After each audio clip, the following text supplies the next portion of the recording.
3 দিন ধরে অনাহারে আছে। বাবা তুমি আমার সঙ্গে যাবে? মা আমাকে তুমি সঙ্গে নেবে মা? হ্যাঁ, আমার সঙ্গে গেলে আমি তোমাকে পেট ভরে খেতে দেব আর ওই রাজপ্রাসাদে ঘুম পড়াবো। সত্যি না? হ্যাঁ সত্যি। এবার চলো চলো মা চলো। এই চলো।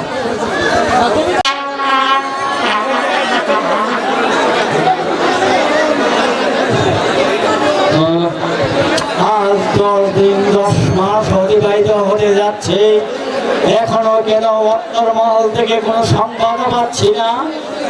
উজির সাহেব পড়া এর কারণ যে আমি কিছুই বুঝতে পারছি না। পড়া ওই তো রাশিগঞ্জ থেকে আসছে, হয়তো কোনো সুসংবাদ।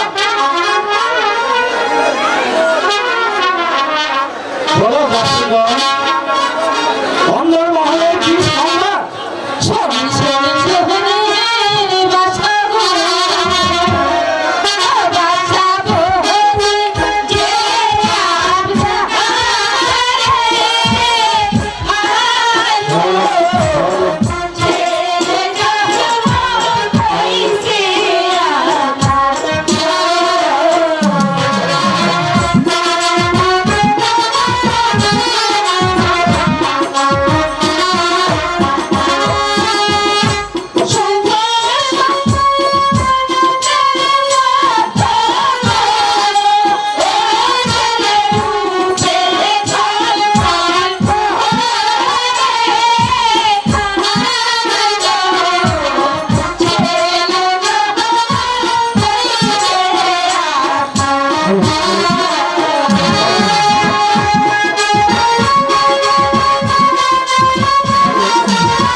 আপনি কোনো চিন্তা করবেন না, আমি এই মুহূর্তে চলে যাব রাজ্যের এক প্রান্ত থেকে অপর প্রান্ত পর্যন্ত খুঁজে যার করে 12 বছরের কন্যা পাবো।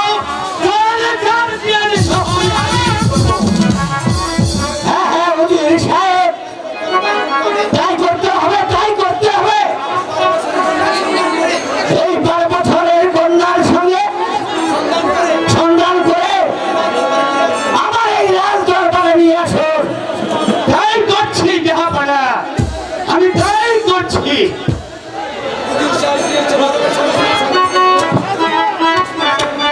উজির সাহেব গিয়েছে 12 বছরের কন্যার সন্ধান করতে,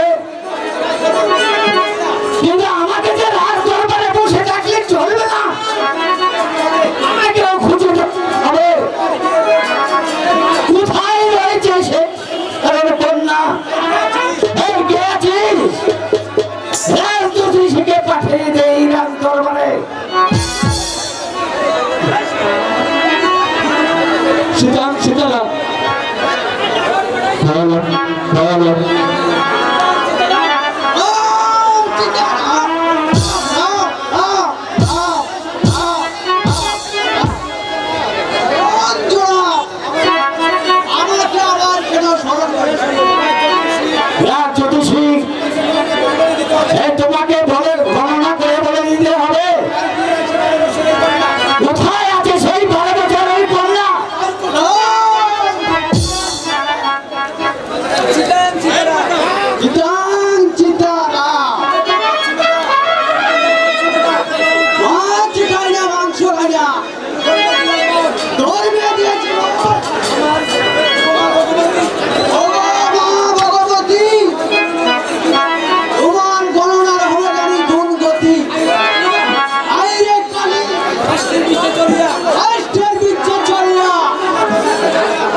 জ্যোতিষী তোমাকে আমি অবম দান করলাম, খুলে বলো।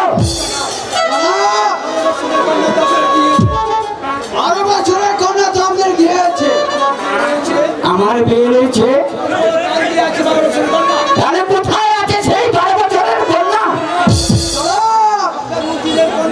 আপনার এই উজিরের কন্যা মার উপরে আগামীকাল 12 বছর পূর্ণ হয়ে যাবে। আমি যাচ্ছি যাহাপনা। জ্যোতিষী উজির সাহেব গিয়েছে 12 বছরের কন্যা সন্ধান করতে। পেলাম না যাহাপনা, কোথাও আমি 12 বছরের কন্যা সন্ধান করতে পেলাম না। উজির সাহেব, আপনি এই সমস্ত রাজ্য খুঁজেও কোথাও 12 বছরের কন্যা পেলেন না, আর আমি সেই রাজ দরবারে বসেও এই 12 বছরের কন্যার সন্ধান পেয়েছি। জনাব, যার গৃহে রয়েছে 12 বছরের কন্যা, একটি বার আপনি আমাকে আদেশ করুন, সেই কন্যা এবং তার গার্জিয়ান জহরি এ দরবারে হাজির করে দেবো। জাহাপানা আলম, আপনি কি পারবেন সেই কন্যা এবং কন্যার পিতাকে আমার এই রাজ দরবারে হাজির করতে? হ্যাঁ জনাব, আমি পারবো। আপনি আমাকে আদেশ করুন, কার গৃহে রয়েছে 12 বছরের কন্যা? উজিরে আলম, আমি পরস্পর জানতে পারলাম আপনার কন্যা মা রূপবানে আগামী শুক্রবার 12 বছর পূর্ণ হতে যাচ্ছে। উজিরে আলম, তাই তো আমার একমাত্র পুত্রকে বাঁচানোর জন্য মা রূপবানকে আমার হাতে তুলে দিয়ে না না না না না জনাব, আমি এতে পারবো না জনাব। আমি পিতা হয়ে আমি 12 বছরের কন্যাকে একটি পুতুলের হাতে তুলে দিতে পারি না জনাব। উজিরে আলম, মা রূপবানকে আমার রহিমের হাতে তুলে না দিয়ে তাহলে যে আমার রহিমকে বাঁচানো যাবে না জনাব। আপনার সন্তানকে বাঁচাতে গিয়ে আমার মেয়ের তো সর্বনাশ করতে পারি না, আপনি আমাকে মার্জনা করুন জনাব। উজিরে আলম, তুমি মা রূপবানকে আমার রহিমের হাতে তাহলে বিলাসপুরের রাজ্যের অর্ধ রাজ্যটা আমি আপনার নামে লিখে দিব। জনাব, আপনি আমাকে রাজ্যের রূপ দেখিয়েছে, এরূপ একটা রাজ্য কেন শত সহস্র রাজ্য লিখে দিলেও এ পারবো না। আমি আমার মাতৃহীন মায়ের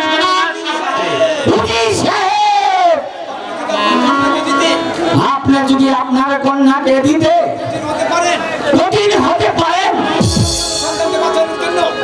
তাহলে আমি আমার সংসার বাঁচানোর জন্য আমিও কঠিন হতে পারি, কিন্তু মা রূপবানকে আমার রহিমের হাতে তুলে না দিয়ে তাহলে আপনার কি হতে পারে জানেন? আমি জানি জনাব, আপনার অন্যায় বিচারে হয়তো আমার প্রাণ চলে যাবে। চলে যাক, এই তুচ্ছ প্রাণের জন্য আমি আমার মাতৃহীন মায়ের সর্বনাশ করতে পারবো না। উজির সাহেব, ন্যায় অন্যায়ের বিচারের মালিক তুমি নয়, বিচারের মালিক আমি। উজির সাহেব, যদি তোমার মা রূপবানকে আমার হাতে তুলে না দাও তাহলে আপনাকে দিতে পারি, আপনাকে দিতে পারি। এই কে আছিস? রাজকে পাঠিয়ে দে।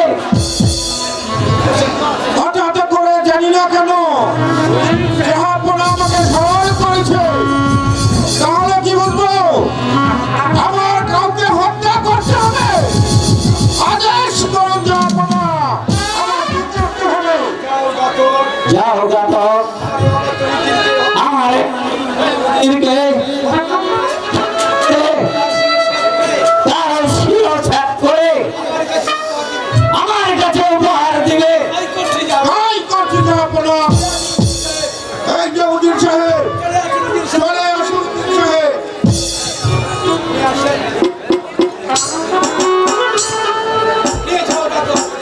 নিয়ে যাও ঘাতক।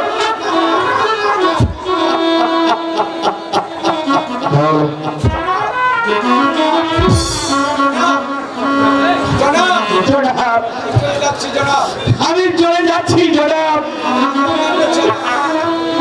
আপনার বিচারে আমি বন্দী হয়েছি, কিন্তু আগামীকাল প্রত্যুষেই আমার শিরোচ্ছেদ করা হবে। জাহাপানা, এর যাওয়ার পূর্বে একটি কথা বলে যাচ্ছি, আমার মৃত্যুর পর যেন আমার মাতৃহীনা মাকে অন্যায়ভাবে ছিনিয়ে না নেওয়া হয়, অন্যায়ভাবে ছিনিয়ে না নেওয়া হয়। পুলিশ সাহেব, ন্যায়